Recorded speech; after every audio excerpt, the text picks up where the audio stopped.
Hey everyone, welcome in to another daily editorial here on the KE Report. In this daily editorial, I am getting an update from Labrador Gold, traded on the TSX Venture Exchange under the symbol LAB, and on the OTCQX under the symbol NKOSF. I am chatting with the president and CEO, Roger Moss.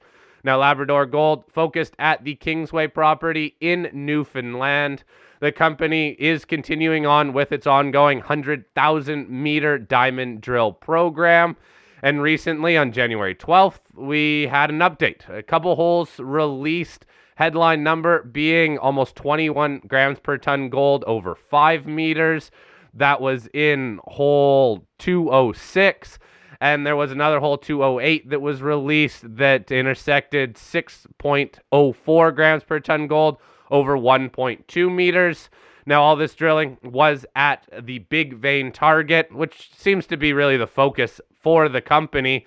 Roger, just kick us off, please. Take us through where these two holes that were in this news release, where were they in the big picture of the drilling that's happened at Big Vein, please?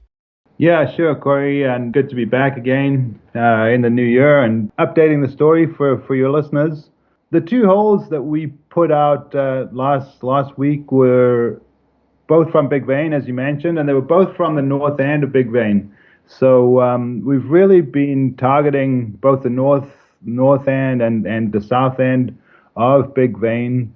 And these two holes were actually infill holes in the north part of Big Vein in the area that we would call the HTC zone.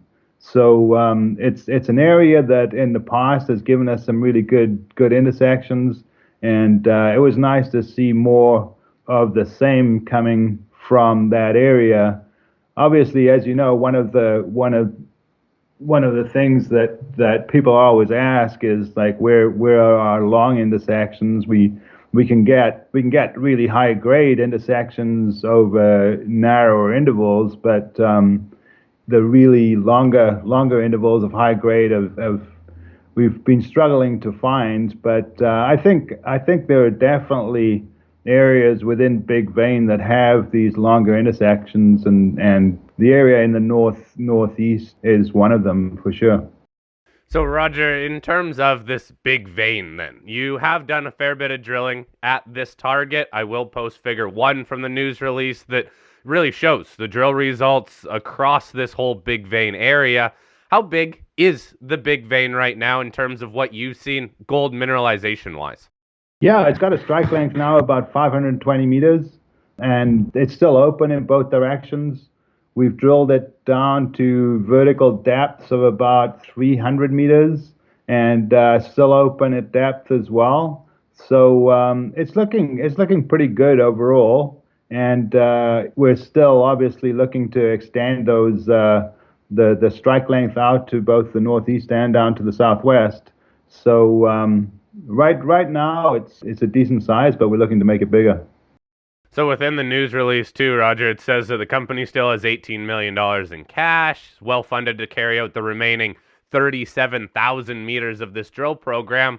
Where's this 37,000 meters going to be focused?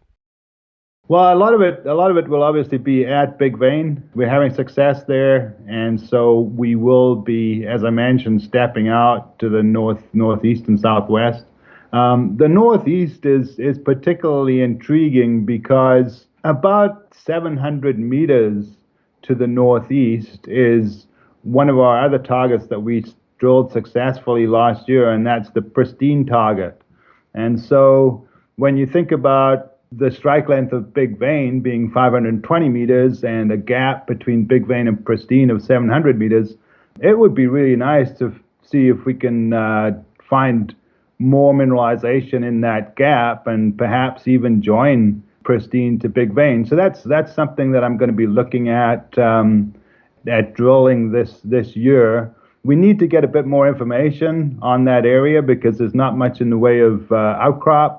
So there's a lot of overburden cover there. So we do have some geophysics in the works that should help us target better along that trend between Big Vein and Pristine.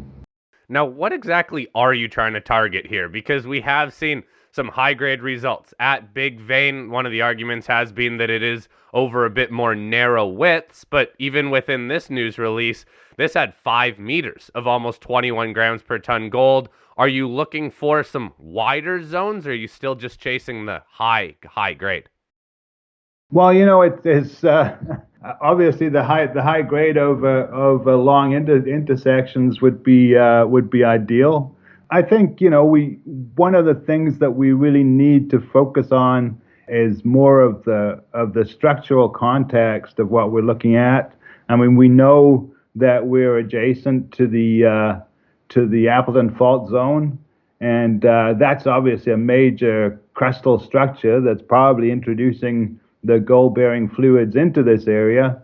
But as Newfound Gold have shown, it tends to be structures coming off that Appleton Fault Zone rather than the Appleton Fault Zone itself that hosts the high-grade gold mineralization. So I think one of the things that we're looking at is using the geophysics to specifically target these second and third order structures or splays off the Appleton Fault Zone, especially in that gap between Pristine and Big Vein, in order to hopefully intersect more lengthy high-grade gold mineralization.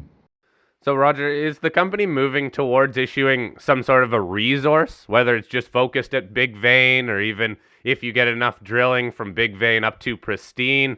Do you think the company will issue some sort of a mineral resource? Well, that's a good question, and I do get asked that a fair amount. Certainly, I think it's not going to be any time before we finish our 37,000 meters of drilling that we have left. Once that's done, we'll take a look where we're at and make a decision then. I mean, in the back of my mind, I'm thinking that the best way for us to create value for shareholders is to continue making discoveries along the Appleton Fault Zone rather than focus on one area and come up with a resource. I think it's probably going to be better if we do discover more along the Appleton Fault rather than put all our efforts into, say, Big Vein and get a resource there. But I think that decision will come once we finished our 100,000 meter drill program. Fair enough. The market does continue to, out of anything, reward new high-grade discoveries over anything, especially resources. Let's talk about core that's still at the assay lab. How much core is at the assay lab that you're waiting to come back? It's around 3,000 meters, so it's not a lot, but it's in these areas in the northeast and southwest of Big Vein that we've been targeting, and we're really looking forward to getting those assays back. 3,000 meters. That sounds like the labs are pretty caught up, which is actually nice to hear. Does that say something too about the exploration that's going on in Newfoundland? It was definitely one of the hottest areas a couple years ago, but we have seen some companies, well, a lot of companies slow down their drill programs, and even other companies get distracted by other assets. Yeah, I think I think that's a big part of it.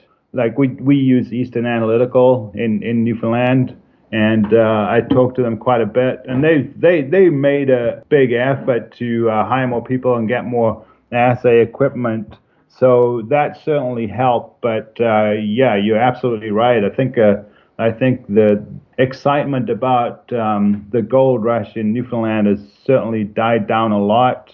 I'm not sure how many drill programs are going on now, but certainly we would have one of the biggest after Newfound Gold, I believe. Also this time of year is not when a lot of companies are doing work, because there's not much you can do on the ground in terms of sampling at this time of year. So unless you're drilling, you're probably not generating samples to send to the lab. So it's all good from our perspective, and I'm happy to get a quicker turnaround in the samples.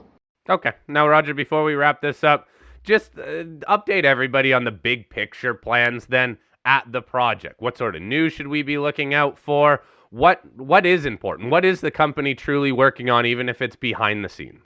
Yeah, well, there are, there are a number of projects that we have. Some are ongoing, some are in the initial phases. We had an airborne geophysical survey done over the whole property late last year that we're waiting on the results for now. That is certainly going to help us targeting, especially in areas of thicker overburden. So that's one thing. We have a structural project, I guess, structural geology project that's ongoing. That's looking at the structural control of mineralization at Big Vein, Pristine, and Midway. So the results from that study, which is an independent consultant is doing that should help us tweak our drill targeting at Big Vein. And when we do get back to Pristine and Midway, which we intend to do later in the year, that will help us there as well. And then finally, one of the things that I've said to the geos is that we haven't really had a thorough look at all the data that we've collected over the last 2 years. We've looked at the results, and we've worked with them, but nobody has really put all that data together and looked at it systematically. And that's something that we're just starting now, and compiling that all information property-wide. And that's going to be a big job because, as you can imagine, we've got a lot of data. But I think it's going to be a really worthwhile exercise in terms of just showing us what we have, and not only what we have, but where the gaps are and where we need to spend more time to either prove up an area or just say, okay, there's nothing there. So yeah, there's a lot going on behind the scenes. Obviously, drill results are what investors like to see, but this work that goes on behind the scenes hopefully will help us produce more and better results. Thank you for this update. If anybody has any follow-up questions for Roger regarding the drilling going on at the Kingsway property or anything else that the company is doing, please email me, fleck@kereport.com. I'll get Roger to address those, and we'll follow up as we get some more drill results. Roger, thanks again for your time. Please keep us up to date on future news. Absolutely, Cory. Thanks again. It's always good to chat.